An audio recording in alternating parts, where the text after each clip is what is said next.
Public sector general insurance companies में finally pending veg revision जो 1 अगस्त 2017 से पेंडिंग था, कल 14 अक्टूबर 2022 को ऑफिशियल गैजेट दैट मीन्स राजपत्र पब्लिश हुआ था। गैजेट का हम डिटेल में एनालिसिस करेंगे हमारी आज की वीडियो में।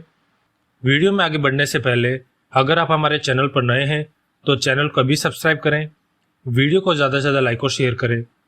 तो चलते हैं आज के अपडेट की तरफ।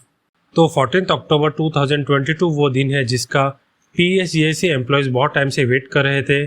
सभी एम्प्लॉयज़ और यूनियन रिप्रेजेंटेटिव्स को वेज रिवीजन नोटिफिकेशन इशू होने पर बधाई। जैसा कि हम जानते हैं कि ऑफिशियल गैजेट में बहुत सारी डिटेल्स होती है नोटिफिकेशन के रिगार्डिंग, तो एम्प्लॉयज़ पर्सपेक्टिव के अकॉर्डिंग जो इम्पोर्टेंट रहेगा, बेसिकली जो सैलरी कंपोनेंट होते हैं उनके बारे में आइए जान लेते हैं। तो जैसा कि आप अपने स्क्रीन पर देख सकते हैं, पेज नंबर 7 ऑफिशियल गैजेट का है ये। यहाँ पर पॉइंट नंबर 3 बहुत इंपॉर्टेंट है। अभी हम ऑफिसर्स के वेज नोटिफिकेशन हेड में देख रहे हैं, same point development officer, assistant and other सब ऑर्डिनेटेड स्टाफ पर भी एप्लीकेबल है और इसे गैजेट में मेंशन भी किया गया है। पॉइंट नंबर 3 इंपॉर्टेंट इसलिए है क्योंकि बहुत सारे एम्प्लॉयज़ की क्वेरीज आ रही थी। सवाल यह था उनका कि जिन एम्प्लॉयज़ ने अपनी पोस्ट से रिज़ाइन कर दिया है, जिनका रेजिग्नेशन एक्सेप्ट हो गया है, या जो एम्प्लॉयज़ टर्मिनेट हुए हैं, उन्हें वेज अरियर मिलेगा या नहीं मिलेगा। इसका जवाब पॉइंट नंबर 3 में दिया गया है।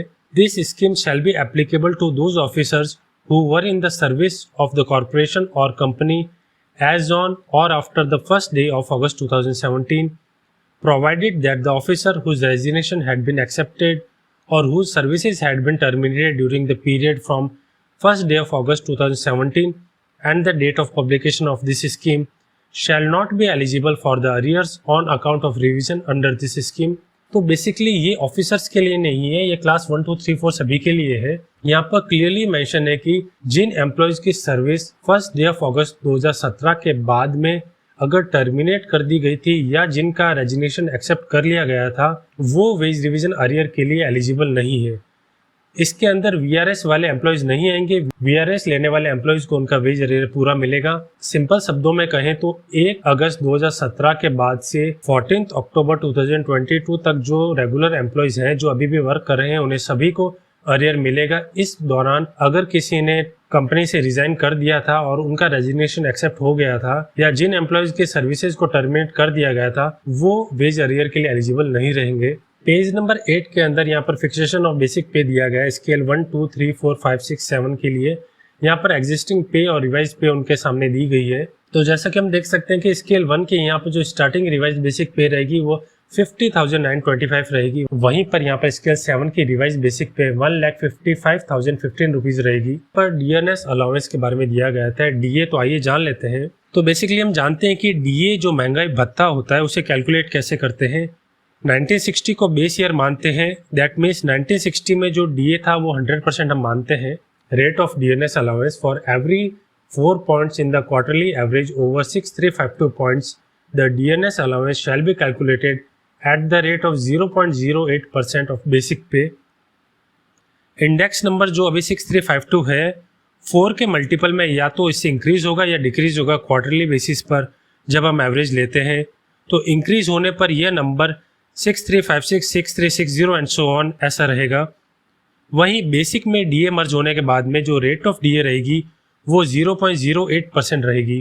तो अब से जो DA बढ़ता है क्वार्टरली बेसिस पर, उसमें DA की रेट 0.08% रहेगी जो स्लैब होगी उसके अकॉर्डिंग। वहीं आगे दे रखा है HRA। जो HRA हम देखते हैं कि सिटीज़ के अकॉर्डिंग मिलता है यहाँ पर। तो यहाँ metro cities, class A city, class B city and class C cities decide होती है सेंसस की रिपोर्ट के अकॉर्डिंग। और हम जानते हैं कि जो लास्ट सेंसस हुआ था 2011 का डेटा हमारे पास में है। अभी न्यू सेंसस डेटा अवेलेबल नहीं है, तो जो अवेलेबल डेटा है सेंसस का, उसी के बेसिस पर सिटीज़ का क्लासिफिकेशन रहेगा। सिटीज़ ऑफ मुंबई, नवी मुंबई, कोलकाता आप देख सकते हैं 10% ऑफ पे subject to maximum 7840 per month. तो यहाँ पर कैपिंग लगा दी गई है मैक्सिमम लिमिट की 7840।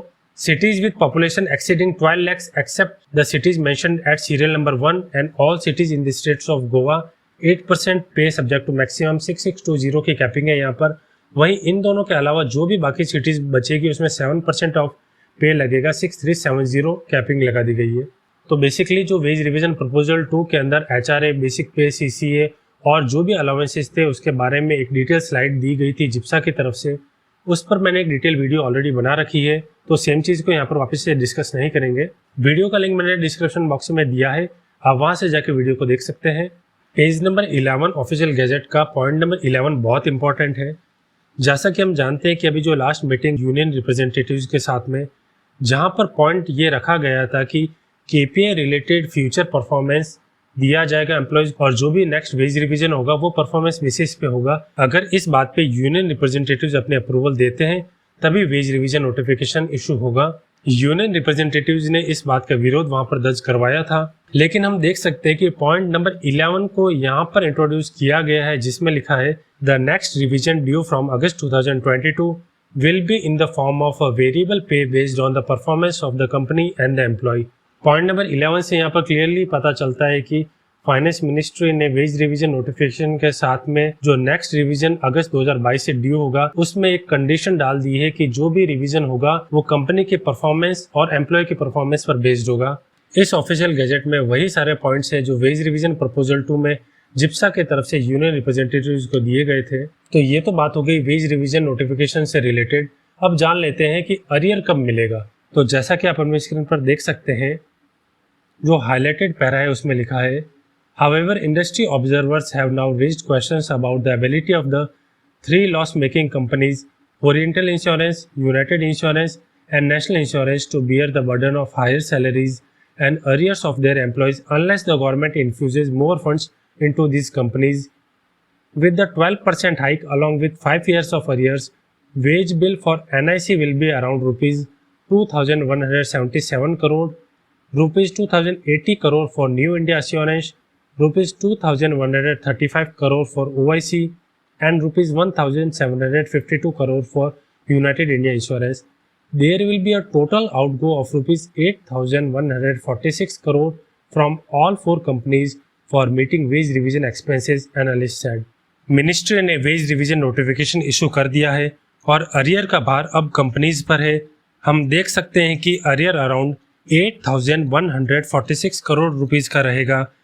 अरियर एम्प्लॉयज को कब मिलता है ये कंपनी टू कंपनी वेरी करेगा। तो finally veg revision notification publish हो गया है और अरियर का प्रोसेस भी जल्दी शुरू हो जाएगा।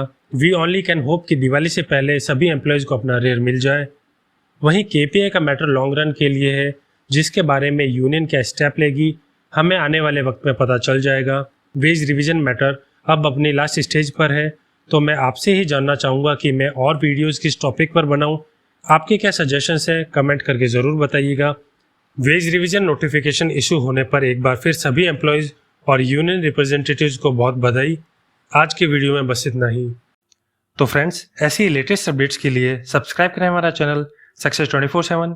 वीडियो अगर आपको पसंद आए तो लाइक, शेयर और कमेंट करना ना भूलें। बेल आइकन को प्रेस करें लेटेस्ट वीडियो नोटिफिकेशन के लिए। मिलते हैं नेक्स्ट वीडियो में। Thank you.